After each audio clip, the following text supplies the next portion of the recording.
সময় মাত্র ১৮০ দিন। হ্যাঁ, ঠিকই শুনছেন, মাত্র ৬ মাসের এক অগ্নি পরীক্ষা। এই সময়ের ভেতর যদি নিজের যোগ্যতা প্রমাণ করতে না পারেন, তবে চিরতরে হারাতে হবে মন্ত্রিত্বের চেয়ার।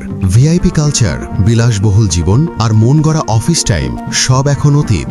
এতদিন যারা মনে করতেন মন্ত্রী হওয়া মানেই ক্ষমতার চূড়ান্ত শিখরে পৌঁছানো, তাদের সেই স্বপ্নের দুনিয়ায় রীতিমতো ভূমিকম্প শুরু হয়েছে। কিন্তু কেন? নতুন প্রধানমন্ত্রী হিসেবে দায়িত্ব নিয়েই তারেক রহমান এমন কি নির্দেশ দিলেন, যার কারণে পুরো সচিবালয়ে এখন পিনপতন নীরবতা আর মন্ত্রীদের চোখে মুখে অজানা আতঙ্ক?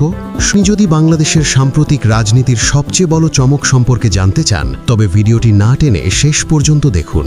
দর্শক, ক্ষমতার পট পরিবর্তনের পর বাংলাদেশের প্রশাসনিক কাঠামোতে যে ঝড়ো হাওয়া বইতে শুরু করেছে, তা সম্ভবত আগে কখনোই দেখেনি দেশের মানুষ।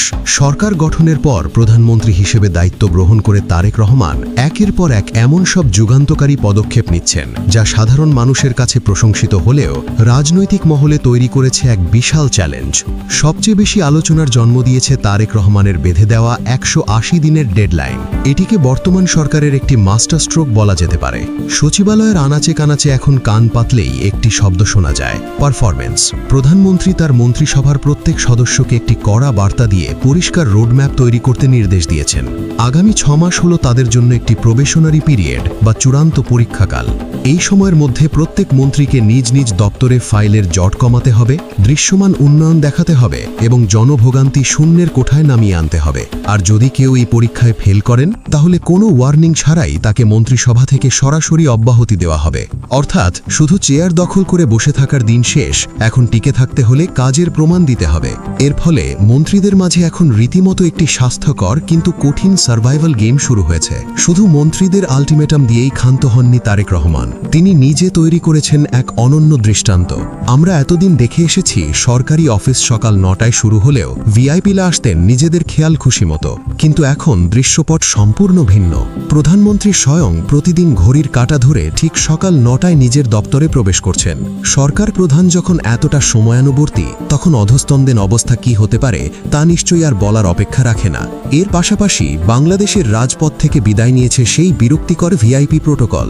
আগে যেখানে একজন ভিআইপির জন্য রাস্তা বন্ধ করে ঘন্টার পর ঘন্টা সাধারণ মানুষকে জ্যামে আটকে রাখা হতো, সেখানে এখন প্রধানমন্ত্রীর গাড়ি বহরে থাকে মাত্র ৬ থেকে ৮টি গাড়ি। যানজট নিরসন এবং ভিআইপি সংস্কৃতির এই অবসানে সাধারণ মানুষ এখন স্বস্তির নিঃশ্বাস ফেলছে। দেশের অর্থনীতিকে চাঙা করতে এবং অপচয় রোধ করতে প্রধানমন্ত্রী তারেক রহমান গ্রহণ করেছেন জিরো টলারেন্স নীতি। বিলাসবহুল জীবনযাপন পরিহার করে তিনি স্পষ্ট নির্দেশ দিয়েছেন, অত্যন্ত জরুরি প্রয়োজন ছাড়া কোনোভাবেই সরকারি গাড়ি বা রাষ্ট্রের জ্বালানি ব্যবহার করা যাবে না। সরকার প্রধানের এই মিতব্যয়িতা প্রমাণ করে যে দুর্নীতি ও রাষ্ট্রের অর্থের অপচয় রোধে এই সরকার কতটা বদ্ধপরিকর। তবে এই মুহূর্তে সবচেয়ে বেশি চাপে আছেন বর্তমান মন্ত্রিসভার সদস্যরা। প্রথমত, মন্ত্রিসভার আকার ছোট হওয়ায় একজন মন্ত্রীকে একাধিক দপ্তরের বিশাল দায়িত্ব সামলাতে হচ্ছে। তার উপর প্রধানমন্ত্রীর তীক্ষ্ণ নজরদারি। সব মিলিয়ে নিঃশ্বাস ফেলানো যেন ফুরসত নেই তাদের।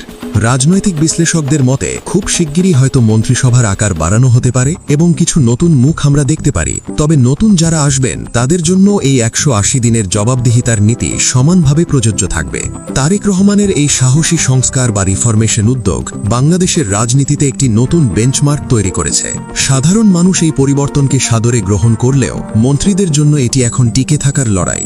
দর্শক, ১৮০ দিনের এই চ্যালেঞ্জ শেষে কারা নিজেদের প্রমাণ করে টিকে থাকতে পারবেন আর কারা ঝরে পড়বেন, সেটাই এখন দেখার অপেক্ষায়। তবে আপনাদের কি মনে হয়, এই ১৮০ দিনের আলটিমেটাম এবং কড়া নিয়ম শৃঙ্খলা কি বাংলাদেশের প্রশাসনে দীর্ঘস্থায়ী কোনো পরিবর্তন আনতে পারবে, নাকি এটি শুধুই সময়ের ব্যাপার? আপনাদের মূল্যবান মতামত অবশ্যই নিচের কমেন্ট বক্সে আমাদের সাথে শেয়ার করুন। ভিডিওটি ইনফরমেটিভ মনে হলে একটি লাইক দিন এবং বাংলাদেশের রাজনীতির এমন সব